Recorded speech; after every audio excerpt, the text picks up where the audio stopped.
Ian Pryor joins us now, Communications Director for American Crossroads.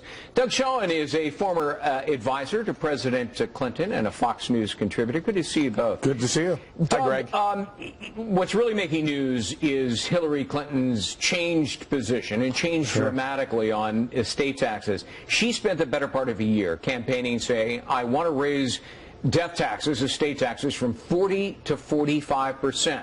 Spent a year doing that. Now, all of a sudden, she's saying, oh, just kidding. I want to hike it all the way up to 65%. Right.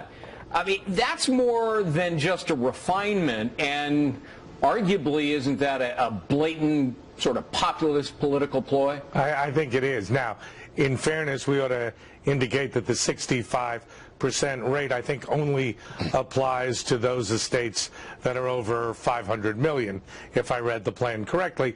But certainly you're right, Greg.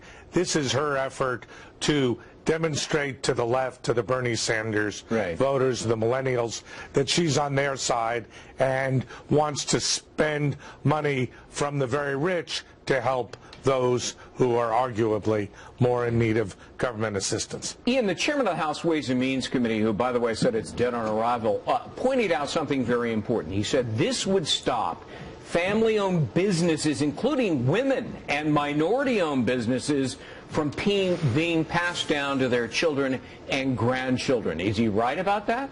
Yeah, absolutely, and I agree with what Doug said. I think this is a political ploy, and I think you can pull two key points from this ploy. First, she's catering to the Bernie Sanders supporters. She's probably seeing in polls that they're not enthusiastic about her. They still don't trust her. They still think she's a tool of Wall Street, and she may be losing support to Gary Johnson. The second point, I think she probably assumes that Donald Trump is not going to take advantage of this issue in a race that's mainly been about character attacks and insults. But the bottom line is this is going to hurt family-owned businesses. This is also going to hurt family farms, and this is going to be dead on arrival if Hillary Clinton were president. It's never going to get past Congress. A lot of family farms may have a very high monetary value, but they're low on cash. And so all of a sudden, you know, it's been in the family for generations, and now the government is essentially conscripting it and forcing, you to sell it. Doug, what about, there has long been an argument that death taxes are really immoral. It's a triple tax. You get taxed when you earn it. You're taxed again when you invest that money, and then you die and you get taxed all over again. I mean, isn't that really immoral? Well, let's put it this way.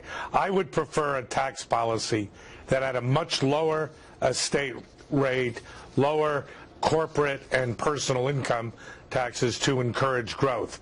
That's something that centrist Democrats used to believe in and used to advocate, and clearly Secretary Clinton's moved away from it. I prefer not to use words like moral and immoral. I just think bad policy. How about unconscionable? Unconscionable is close enough, sure.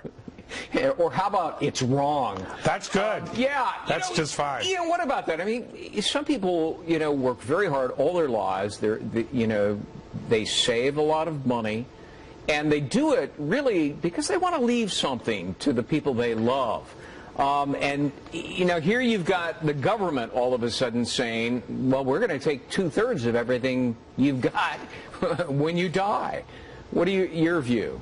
Yeah, I mean, absolutely. It is absolutely not a popular issue for a majority of Americans. And going back to something that Doug just said again, when we're talking about centrist Democrats, look, if Hillary Clinton were to be elected president, she's not just going to have problems with Republicans getting this passed. There's going to be another election in 2018, and I can tell you, a lot of those red state Democratic senators, they're not going to want their first vote to be anti-family business, anti-family farm, and then you go over to the House, and there are going to be a ton of Democrats over there that aren't going to want to have that vote as well. So this thing really is a non-starter, and it's very transparent because it's just not going to happen, and Hillary is really catering to sort of those Bernie Sanders voters out there to try and win them over. Yes, she also wants to get rid of the stepped-up basis. So in addition to paying death taxes, then you got to pay capital gains taxes from the money of the deceased, so you got like $10 left. Doug Schoen, Ian Pryor, good to see you both. Good to see you, Greg. Thank you.